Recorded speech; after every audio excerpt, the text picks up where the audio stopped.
ഓരോ കാര്യത്തിലും ഞാൻ വിശ്വാസ്യതയില്ല എന്ന് പറയും. കേരളം നേരിടുന്ന ഏറ്റവും രൂക്ഷമായ പ്രശ്നമാണ് വന്യജീവി ആക്രമണം. കഴിഞ്ഞ വർഷം 48.85 കോടി, ഈ വർഷം അത് വർദ്ധിപ്പിച്ചു.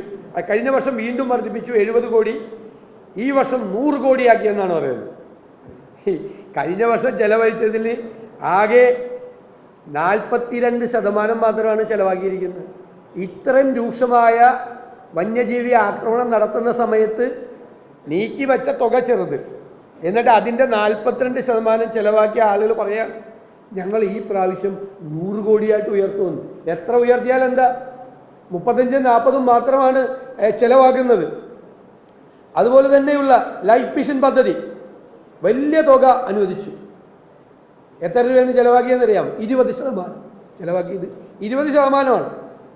റബ്ബർ കർഷകർക്ക് 2015 150 രൂപ UDF ഗവൺമെൻറ് കൊണ്ടുവന്നാൽ ഈ 10 കൊല്ലം കൊണ്ട് 50 രൂപയാണ് കൂട്ടിയത്. 50 രൂപ 250 രൂപയാക്കും എന്ന് പറഞ്ഞ് അധികാരത്തിൽ വന്ന ആളുകൾ 10 കൊല്ലം കൊണ്ട് കൂട്ടിയത് വെറും 50 രൂപ മാത്രമാണ്. കിഫ്ബി പദ്ധതികൾ ഒന്നും നടക്കുന്നില്ല, നമുക്കറിയാം. എല്ലാ പദ്ധതികളും അതിൻ്റെ ബാധ്യതയാണ്. നെല്ല് സംഭരണം തകർന്ന് തരിപ്പണമായി. അതുപോലെ തന്നെയുള്ള നിരവധി വിഷയങ്ങൾ ആരോഗ്യരംഗത്ത് ഉള്ള ആരോഗ്യ ഇൻഷുറൻസ്, കാരുണ്യ ഇൻഷുറൻസ്, അതിനെക്കുറിച്ചൊക്കെ വലിയ ക്ലെയിമൊക്കെ നടത്തിയെങ്കിലും 1200 കോടി കുടിശ്ശികയാണ് കാരുണ്യ ആരോഗ്യ ഇൻഷുറൻസ്. കാരുണ്യ ബെനവലൻ്റ് പദ്ധതിയിൽ കോടിക്കണക്കിന് രൂപയുടെ കുടിശ്ശികയാണ് വരുത്തിയിരിക്കുന്നത്. ഇപ്പോൾ SC വിഭാഗങ്ങളെക്കുറിച്ച് പറഞ്ഞു. SC വിഭാഗങ്ങൾക്ക് കഴിഞ്ഞ വർഷം വെട്ടിക്കുറച്ചത് 500 കോടിയാണ്. ST വിഭാഗത്തിൻ്റെ വെട്ടിക്കുറച്ചത് 112 കോടിയാണ്. അത്രയും രൂക്ഷമായിട്ടുള്ള സംഭവമാണ്. ഈ ഒരു കാര്യം ഞാൻ പറയാം, ഈ ബജറ്റിന് ഒരു പ്രസക്തിയില്ല. ഇത് നടപ്പാക്കാൻ പോകുന്ന ബജറ്റല്ല. അടുത്ത 26-27 വർഷത്തിലേക്കുള്ള ബജറ്റ് UDF സർക്കാർ അവതരിപ്പിക്കും. ആ ബജറ്റായിരിക്കും കേരളത്തിൽ നടക്കാൻ പോകുന്നത്. ഈ ബജറ്റ് ഒരു പ്രസക്തിയില്ല. ഇത് കേരളത്തിൽ നടപ്പാക്കാൻ പോകുന്ന ബജറ്റല്ല. അടുത്ത ഗവൺമെൻറ് അധികാരത്തിൽ വരുമ്പോൾ ആ ഗവൺമെൻറ് അവതരിപ്പിക്കുന്ന ബജറ്റായിരിക്കും കേരളത്തിൽ അടുത്ത സാമ്പത്തിക വർഷം നടപ്പാക്കാൻ പോകുന്നത്. ഇത് മുഴുവൻ കാപട്യം കൊണ്ട് നിറച്ചിരിക്കുകയാണ്. മുഴുവൻ പ്ലാനിൻ്റെ ഡീറ്റെയിൽസ് പറഞ്ഞിരിക്കുകയാണ്.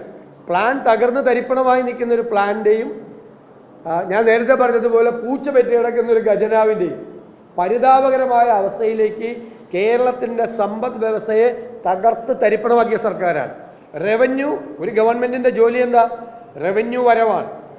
ഇന്ത്യയിൽ GST നടപ്പിലാക്കിയപ്പോൾ കൺസ്യൂമർ പോയിന്റിൽ, പോയിന്റിൽ ടാക്സ് ഉള്ള GST, ഇന്ത്യയിലെ ഏറ്റവും വലിയ കൺസ്യൂമർ സ്റ്റേറ്റായ കേരളമായിരുന്നു നമ്പർ 1 ബെനിഫിഷ്യറി ആവേണ്ടത്.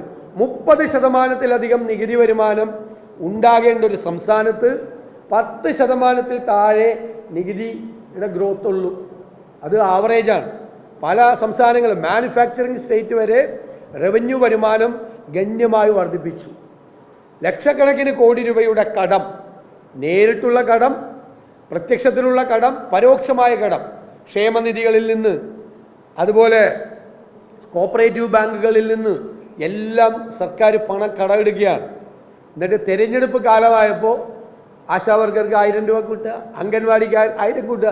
അവരിവിടെ സമരം ചെയ്തപ്പോൾ അവരെ പരിഹസിച്ചാണ്.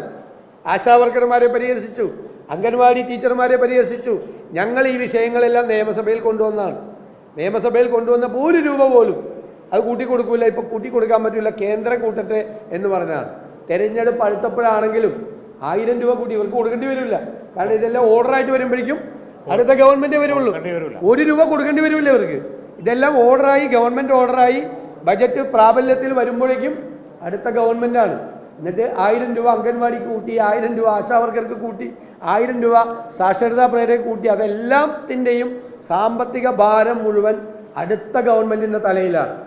വളരെ കൗശലത്തോടു കൂടി, വളരെ ബുദ്ധിപൂർവ്വം വരാൻ പോകുന്ന ഗവൺമെൻറ്റിൻ്റെ തലയിൽ മുഴുവൻ സാമ്പത്തിക ഭാരവും കെട്ടിവെച്ചുകൊണ്ടുണ്ടാക്കിയ ഒരു ബജറ്റാണ് ഇവിടെ അവതരിപ്പിച്ചിരിക്കുന്നത് എന്ന കാര്യത്തിൽ യാതൊരു സംശയമില്ല. ഇപ്പം ഞാനൊരു ഉദാഹരണം കൂടി പറഞ്ഞ് അവസാനിപ്പിക്കാം. 2023-24 75% പ്ലാൻ നടപ്പാക്കിയത്. ഇപ്പം അത് 38. കഴിഞ്ഞ വർഷം 2024-25 50% പ്ലാൻ സൈസ് കട്ട് ചെയ്തു. എന്നാലോചിച്ച് ഇപ്പം 38% ആയിട്ടുള്ളൂ. എങ്ങനെ വന്നാലും 50% ആവില്ല ഇതിൽ.